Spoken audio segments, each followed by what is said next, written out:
Good day, everyone. Thanks for joining us here in the charts. This is the Market Beast, Napoleon Macro. So we're going to go over a short-term price range, and we're going to take a look at the CME futures in terms of the gaps. There's gaps below the price, there's gaps above the price, multiple gaps above, multiple gaps below, but we're just going to focus on the range right now so that we're all clear in terms of what to expect in terms of the market moving higher potentially, and if it moves lower, one area where the gaps will likely get filled, or of course vice versa, just above the price. So we're going to go over that. So welcome back, loyal family. If you're new here, we explore price action only. Okay, and welcome in all of our new subscribers, guys. All right, let's not waste time. Let's go over these CME futures gaps and also a credentials check towards the end of the video. Stick around for that. Let's dive into the charts here, shall we?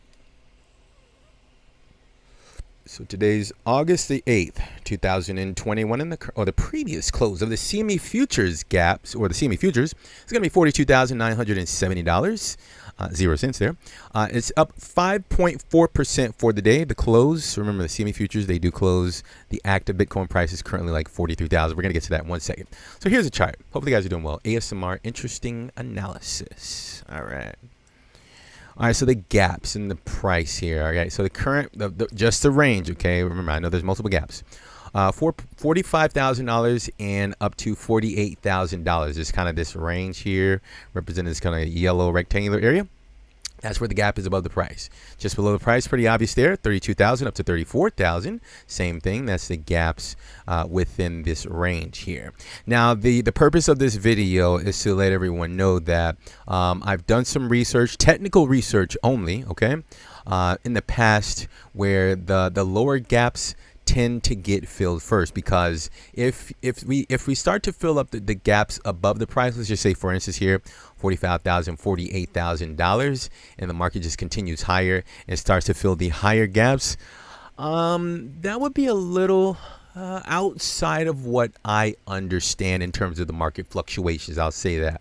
I won't say it's concerning, because I know some people say, dude, the gaps are useless on the CME futures. Some of them never get filled. I'd really challenge that. When the price was below 20,000, the gaps got filled perfect. They never missed. All the gaps got filled perfect. But now we're in a trajectory outside of the realm of my understanding. So, which is why I'm very careful with my verbiage, guys. I'm not sure if the lower gaps will get filled, but below 20,000, all of the gaps got filled. All of them. Not a single one was missed. Okay, on the daily candles. All right. So that's the reason why I'm saying, I mean, if we fill the lower gaps first, we should be well on our way to substantially higher levels. For those of you who are new, I say I'm invested in Bitcoin. We recently closed our leverage positions.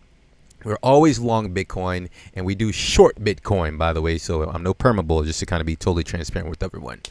All right. So what to look for in terms of when, like, how can we determine which one will get filled first? Okay, so the one thing that you're probably going to have to do is, well, not have to do. In terms of the way that I understand price action, it's always through candlesticks. So I always look at kind of the higher time frames. This is kind of the shameless promoting that we're going to get to in 1 second. Like, okay, here are the daily candles, right? So let's just say, like, I would pull out my 12-hour candle, all right? So something like this, I would zoom into, and I say, there's a reversal candle at the top of this area here. Like, if you look here, that's actually a reversal candle indicating that the market may actually want to move lower, okay? So over the course of the next 48 hours, we are expecting the market to move, I'm not going to say substantially lower, but definitely a reasonable retracement, at least to potentially revisit the previous level of resistance that can be seen at the on the 12-hour candles, which is right about here at about $42,000. Okay, right about there.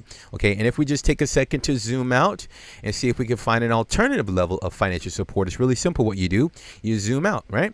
And that would be at this level here. So notice how the levels, it actually didn't change that time. It's $42,200. Let's see if the 12-hour candle says something different there. Yeah, so the same thing, but sometimes it is different. All right. So again, that's what I would look for in order to determine like which one of the gaps will get filled first. So right now we've just identified a reversal candle near the $44,500 level, although the CME futures are not open right now. Let's just see if we could put a line where that would be in terms of a reversal candle. That line would be somewhere right around there, So I got like really close to try to infiltrate the kind of get within this range here to fill that gap. Remember, gaps are filled by daily candles bodies, okay, not wicks, guys. And that's just my speculative observation, guys. We're potentially up against a retracement in the worst case scenario, assuming that this is a healthy trajectory and the market will continue higher.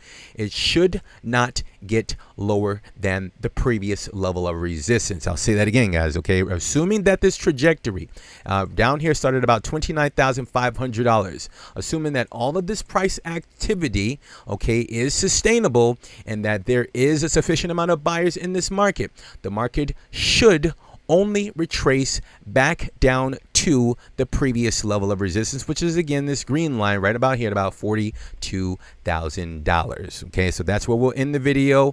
I personally think, I guess I'll give like a, a prediction here, and I don't sound like a genius. Obviously, the market is already going down.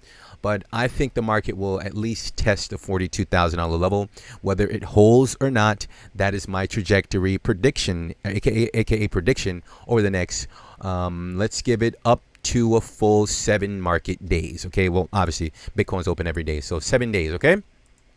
So that is my prediction for this video. Ladies and gentlemen, if you stuck around for that, thank you for stopping out. We're going to get into a little bit of shameless promoting for our new subscribers and those who just care to hear me toot my own horn here, right? So on a video that we made a post on recently stating that Bitcoin buy zone, if you notice here in parentheses, my buy zone, because again, guys, this is not financial advice. I never tell you where to buy or to sell, right? But May the 26th, we posted a video saying this range, you can see on the screen, is crystal clear, 28.3, 36.4, all the way up to 43.8.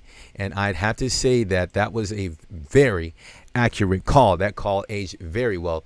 One of the things I think for those who are new and maybe some of those who criticize my work is to just kind of be patient and understand that the market takes time. Okay, Napoleon macro, which is, I got my last name from focusing on the higher time frames and the bigger moves in the market, right? So this call again aged well. I just kind of say that just kind of give the market time when we make calls on our videos. Always, of course, take into consideration the levels, more importantly the critical levels just kind of below the price. In this example, it would be like 28,300, and of course the market never did breach that level, so therefore it actually made it all the way up to that red line. Okay, so we always give you guys kind of the range, so assume that if the market breaks below the critical level that we put on the chart, just assume that it's not within the realm of my understanding and the market could move substantially lower, just to kind of give you a heads up again if you're just stopping in with us, or if you've been with us for a while and you just need to understand how to determine the levels that we go over. Okay, so yeah, again, guys, I had to pull out my receipt. As one of our commenters said, I think Ants P said, I pulled out the receipt, right? There's my receipt, guys. I'm no Joe Schmo to Bitcoin price activity, okay? And that's how we're going to end the video, with that cocky arrogantness there, okay? So hopefully you guys enjoyed that. Hopefully you guys are doing well. So go ahead and leave an appropriate thumb just below the video if you enjoyed the content. Leave a comment so that the YouTube algorithm can promote the video. If you're new, again, we do cover the traditional stocks, if you're into that, 7 days a week. So kind of join us here on this interesting journey, and we'll send you that information when it is available. All right. Once again, I thank you for your time. Be sure to execute your strategies out there. Remember, keep that positive energy flowing. Always be kind. We'll talk soon, and bye for now.